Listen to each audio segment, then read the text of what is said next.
merci pour cette invitation également. Alors, c'est tout l'intérêt d'être ensemble aujourd'hui, c'est que vous allez découvrir que la transition, elle a plein de facettes différentes, notamment à travers ses lieux. Et que pour la bonne raison, alors nous sommes un petit de la suite, et on se trouve à Marseille, et je suis quand même psychologue de formation, voilà, et coordinatrice de ce lieu. Donc, le professeur Mathieu Mille est le responsable médical du lieu, j'en suis la coordinatrice psychologue, et on a depuis peu une secrétaire, et je vais vous expliquer pourquoi c'est génial. Donc nous, l'idée, c'est que le lieu, il s'appelle un espace transition. Vous avez peut-être entendu parler de plateforme transition. Nous, c'est espace. Rien que ça, déjà, ça en dit long sur le travail à mener pour ensemble faire quelque chose d'uniforme pour nos patients et pour un projet global. Et donc, nous, le point de départ, donc, c'est les pièces jaunes également et la région. Et notre difficulté, c'est qu'on n'avait aucune ressource humaine, à part le lieu, et puis moi-même en mi-temps. Donc du coup, on s'est dit, on va organiser les consultations dans l'espace transition, mais les consultations de suivi classiques que toutes les spécialités organisent, soit dans leur service, soit dans un lieu de consultation. Nous, à la Timone, c'est au rez-de-chaussée. Il y a les néphros, les neuros, les pneumos, etc. Et puis après les oncos, les hématos, les cardios, tête et cou, etc. Dans tous les domaines. Et on a proposé ce lieu comme étant un lieu de consultation. Et puis après, avec l'idée de développer un parcours, c'est-à-dire qu'à l'occasion de cette consultation, travaillons la transition, justement. Et puis ensuite, développer des ateliers, en faire un lieu ressource, et puis en faire un lieu où le transfert peut se faire. Donc le lieu, il ressemble à ça. Alors on a beaucoup de chance à la PHM parce que la PHM, c'est un peu comme un U. À la Timone, c'est un U. Et nous, on est au coin, à l'angle de deux ailes, ce qui fait qu'on est entre la pédiatrie et l'hôpital d'adultes, ce qui facilite grandement, bien sûr, cette fameuse question du transfert, puisque l'hôpital d'adultes est là à portée de main, et donc les collègues aussi, ce qui fait qu'on organise aussi dans ce lieu des réunions, on mange ensemble le midi pour un peu soutenir ces projets de transition, quand bien même, évidemment, ils existaient avant le lieu. C'est évidemment pour les équipes et pour les médecins, favoriser cet échange-là, se parler et construire des projets innovants. Donc c'est un lieu et c'est un espace dédié non seulement à l'adolescence et aussi à la transition, ou à la transition et aussi à l'adolescence. Donc on accueille des jeunes, donc on a, voilà, c'est à peu près 300 mètres carrés, c'est 4 salles de consultation et d'entretien, 2 salles polyvalentes qu'on voit en bas ici. Et puis au fond là-bas, et un grand hall au milieu, et puis la salle vitrée, c'est la secrétaire et l'accueil. On y voit. Donc ça, on a fait un flyer. Alors nous, on n'est pas encore super en com, mais quand même, on a un magnifique flyer que du coup, on a mis en salle de consultation. On ne savait pas trop où le mettre non plus et comment on s'organise ce recrutement des consultes. Donc je vais vous expliquer après, mais en tout cas, il y a un flyer. Donc ça, c'est les deux faces. Et l'idée, c'est on accueille tous les jeunes à partir de 14 ans. Qui ont une maladie chronique, une maladie rare ou un handicap, et pour y travailler donc la transition à l'occasion de leur rendez-vous de consultation, de suivi classique, de leur suivi médical. Et puis après, on a développé l'idée un peu d'un parcours. Et donc, à l'occasion de ce parcours, donc il y a l'accueil, ils arrivent, c'est une grande salle, et on leur explique, je leur explique individuellement tous pourquoi ils sont là. Ils ont 14 ans, ils sont porteurs d'une maladie chronique. J'explique à chaque enfant, à chaque jeune qui est là, vous avez tous un point commun, c'est une maladie chronique. Pour le reste, ça, c'est vous qui voyez. On a mis du coup un baby dans le but de les réunir et de faire, parce qu'on voyait en effet, grâce aux travaux de recherche qui avaient été menés, on entendait beaucoup qu'ils voulaient se rencontrer. Et je me disais, mais comment on peut les faire se rencontrer alors qu'ils viennent tous à l'hôpital? La consulte ne serait-elle pas un lieu formidable de rencontre sans rien faire? C'est l'occasion de se rencontrer. Eh bien, en effet, alors c'est pas du premier coup, hein. À la première consulte, tout le monde reste comme à son habitude, mais à la deuxième, une fois qu'ils savent qu'ils vont retourner là, on voit de belles choses là maintenant arriver, mais ça a pris du temps, mais comme quoi il faut s'accrocher. Et puis, tous, ils ont un questionnaire qu'ils remplissent, dont je vais vous parler, et on leur montre une vidéo. On a fait une petite vidéo qui explique ce qu'est la transition en 4 minutes, et le transfert. Et donc, un peu ce qu'on attend de eux, leurs parents, du suivi et du processus d'autonomie.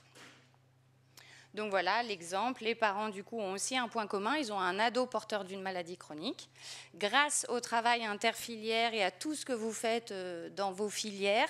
Donc moi, je suis très preneuse des supports des associations. Je mets un maximum tout ce qu'on me donne pour que ce soit aussi un lieu ressource, des choses à feuilleter, à regarder.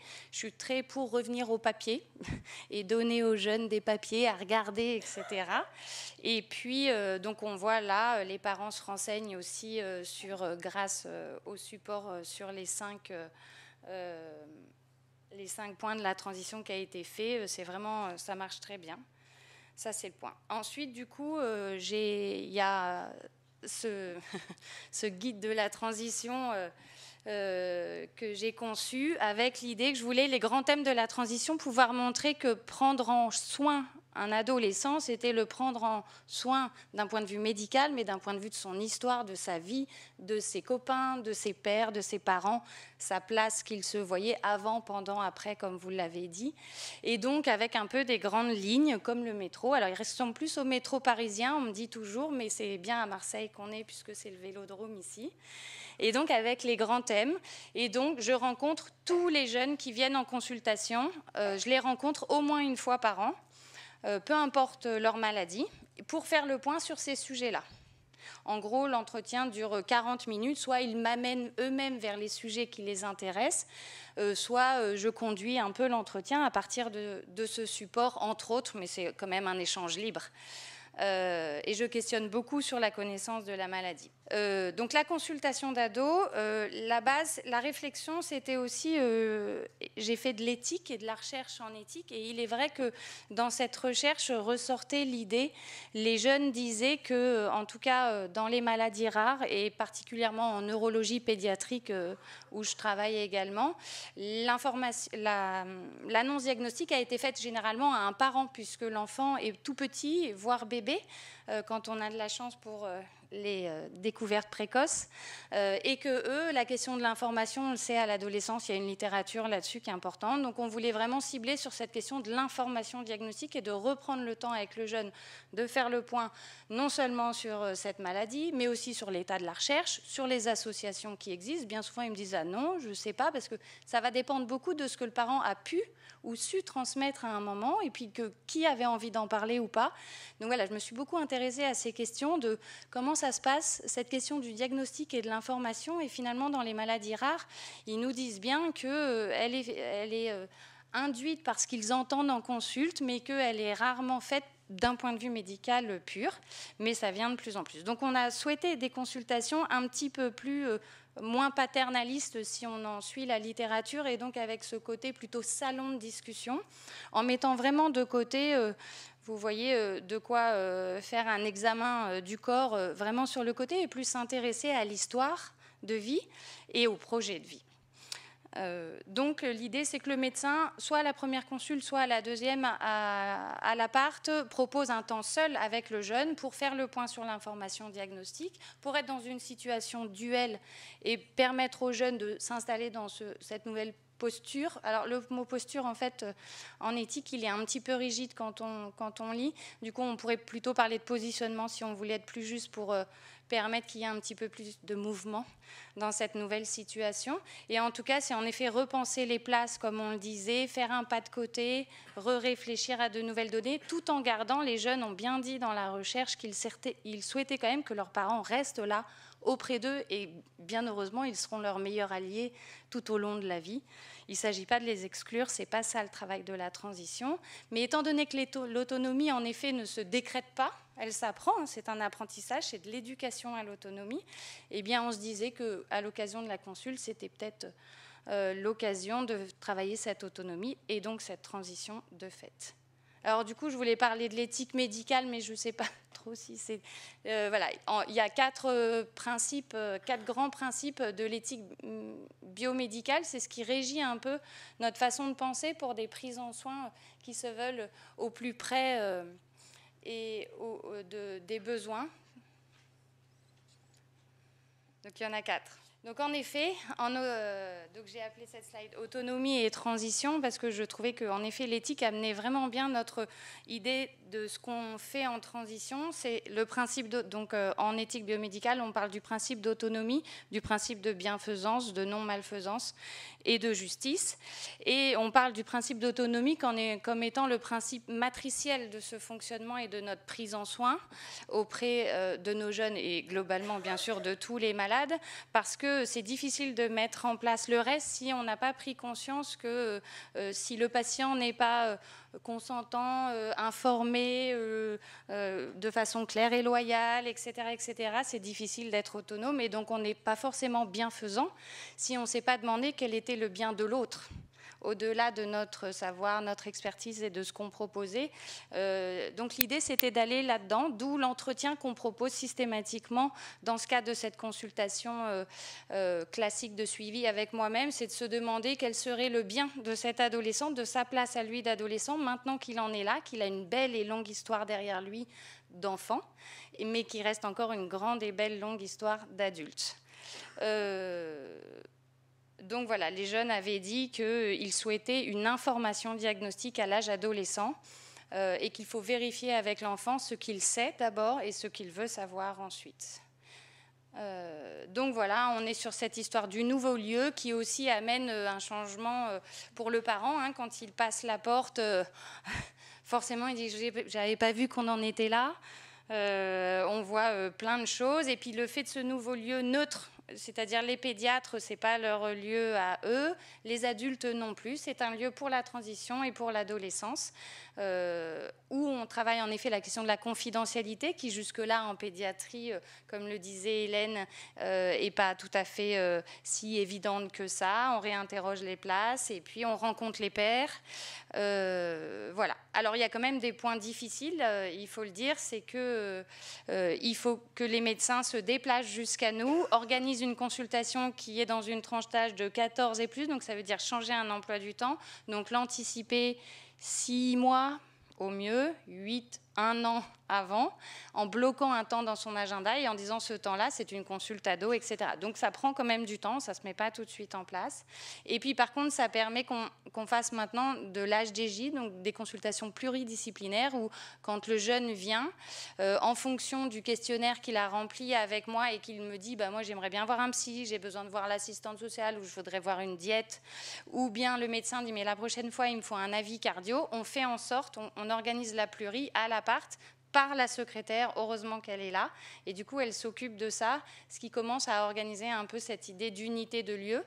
Voilà, on va voir, hein, tout cela est un peu, en tout cas à notre échelle, peut-être que d'autres le font déjà, expérimental, et on essaie de tester ce qui convient aux patients. Donc ça donne, comme on le voit, c'est aussi de l'ETP, les bilans éducatifs, des groupes de parole, des repas, enfin tout ce qu'on peut imaginer. Et puis après la question du transfert, en effet, là on voit... Ici, c'est les équipes de néphro et on voit le médecin adulte et le pédiatre ensemble qui font une présentation commune de vous m'avez connu pendant des années, et puis le nouveau médecin qui dit bah, moi vous allez m'avoir et ça fonctionne comme ça, mais c'est vrai que les patients disent que c'est extrêmement rassurant d'être là présentés ensemble et de voir les deux ensemble. Et puis sinon on peut voir dans les maladies où il y a plusieurs organes qui sont concernés. Là, c'est le cas du neuromusculaire. Et du coup, tous les binômes sont formés et on organise une journée spécifique de transfert où on reforme les binômes par spécialité, les 2 psy, les 2 pneumos, les 2 neuros et les 2 infirmières de coordination. Et c'est l'occasion de faire se rencontrer les 2 équipes avec le patient. Voilà, Et après, du coup, c'est ce fameux petit questionnaire qui ne vaut pas vraiment... voilà, je l'ai conçu en écoutant tous mes camarades qui avaient déjà beaucoup d'expérience et puis avec ce que je savais faire moi. Et du coup, avec le critère d'exclusion qu'il faut que le jeune puisse le remplir avec ses capacités cognitives. C'est-à-dire, s'il ne sait pas écrire, ce n'est pas grave, je coche pour lui. S'il ne peut pas utiliser ses mains. S'il ne peut pas le lire, je lui lis. L'idée, c'est que le parent n'intervienne pas afin qu'on ait des données qui viennent du jeune. Et on le fait pour tout le monde, tout jeune qui vient à l'appart.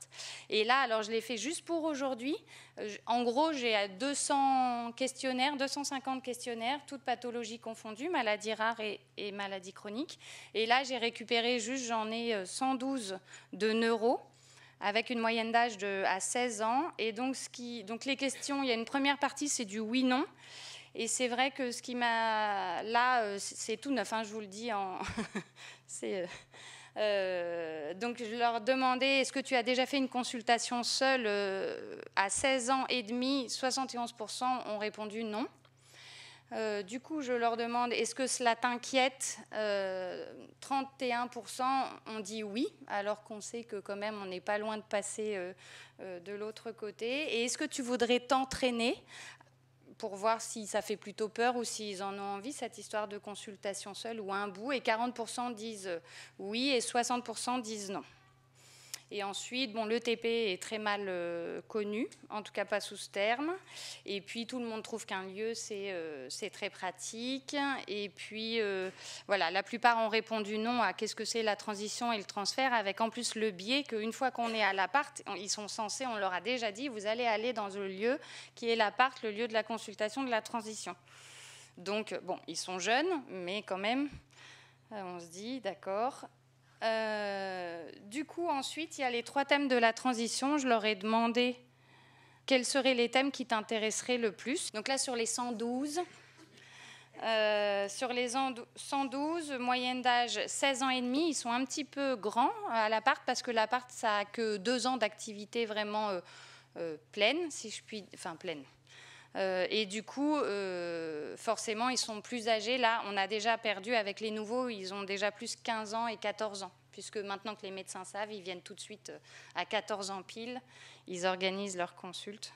Alors moi, comme Nizar Malawi, il y a aussi des choses où j'ai été vraiment étonnée, d'où l'intérêt de demander. Et puis le questionnaire, je le garde et du coup, pour chacun, j'adapte la réponse. Du coup, j'ai choisi cette option-là.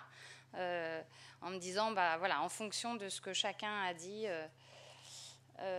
Alors, du coup, les thèmes, donc en premier,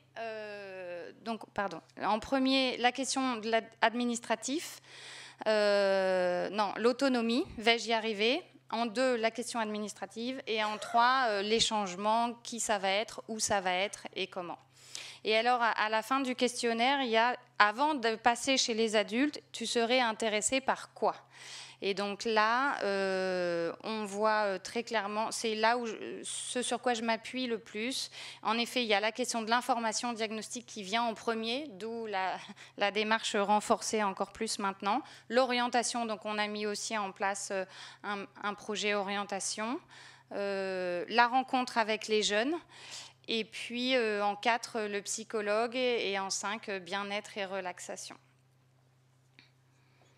Et dans ce que je n'avais pas proposé, qui a été mis à la main au stylo bic en plus, on a retrouvé, après je l'ai changé, le conseiller génétique que je n'avais pas mis au démarrage. Merci beaucoup.